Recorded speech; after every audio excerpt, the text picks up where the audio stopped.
Iryna Skubii, welcome. So how much of a Trump shift is this statement that Ukraine could get all its territory back? Good evening.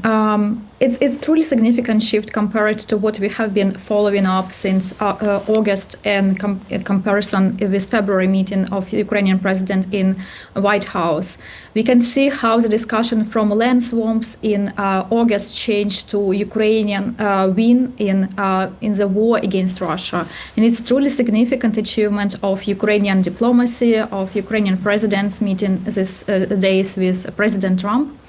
And it's truly important for Ukraine at this moment, as Russia is still advancing in Ukrainian territories, is still fighting and sending dozens and hundreds of drones every night. And this night was also particularly very stressful for people living in Kharkiv, Zaporizhia, and other frontline cities. So it's really very reassuring for Ukrainians to have this support and really strong words from US president. But he is prone to saying all sorts of things. He's flip-flopping around on his statements. What about actions? What sanctions could he impose on Russia if he was serious about showing support for Ukraine, getting everything back? This certainly is too early to say about the practical results of these talks, but it's already a significant achievement, a significant success, given the very difficult situation just like a few weeks ago. So I hope that in the next few days or in the coming time, we will get more understanding about the practical solutions and what could be done on US side, on the side of Ukrainian allies, how to support Ukraine in this war, and how Ukrainian allies are aiming to help Ukraine to win the war.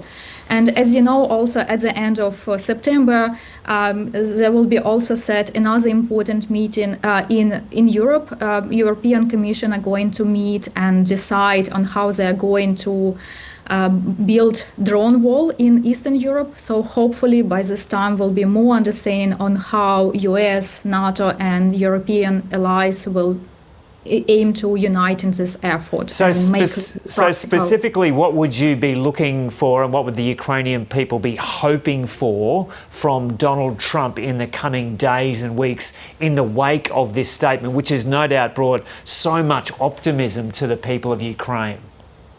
Sure, this is very optimistic at this point, and given the recent complications in imposing sanctions, I guess at this point what we are waiting for and what the Ukrainian government is hoping to is to have a much more military support. And already President Trump said that they are going to give weapons what Ukraine needs at this point, and Ukraine will decide how they are going to use it.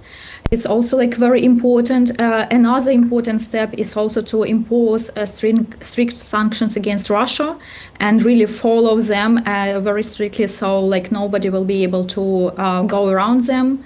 The next of importance will be also imposing allowing Ukraine to get Russian assets that are frozen in Europe and worldwide. So hopefully it will be also possible at this point, and would allow Ukraine to accumulate economic support, because it's also very important now, given some budget constraints for Ukrainian system, Ukrainian economy at this point.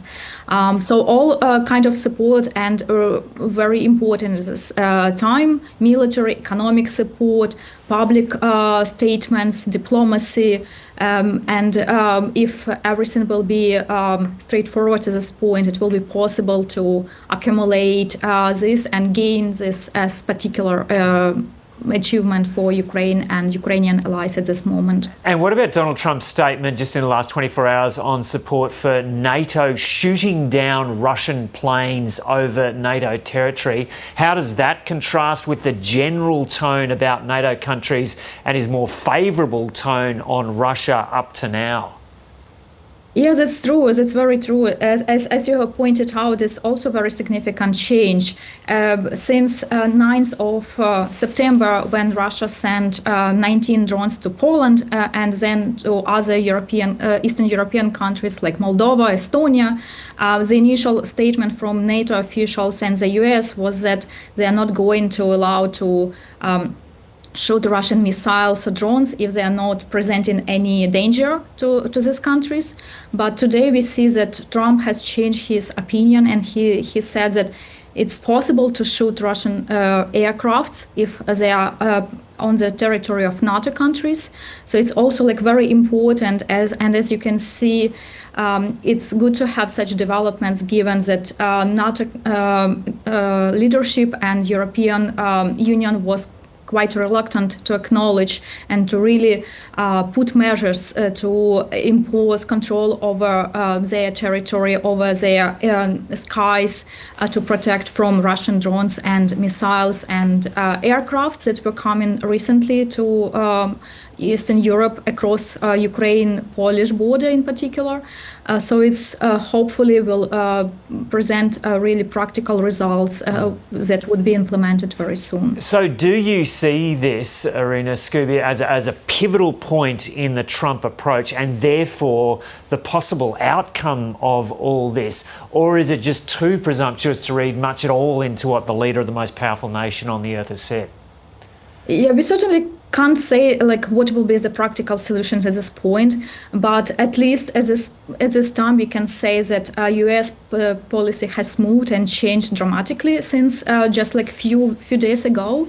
Although we also see some contradictory statement between U.S. Secretary Marco Rubio and U.S. President, but it likely will be still shift in the general policy of U.S. government regarding their relations with Russia, with NATO, with Ukraine, on what to do if this eventuality will happen and there will be more drones coming, crossing Ukraine, Polish or Ukraine other countries' borders. And we'll hope that they will be more decisive and there will be more collective support for Ukraine and other Eastern European countries on how to prevent further escalation on Russia's side.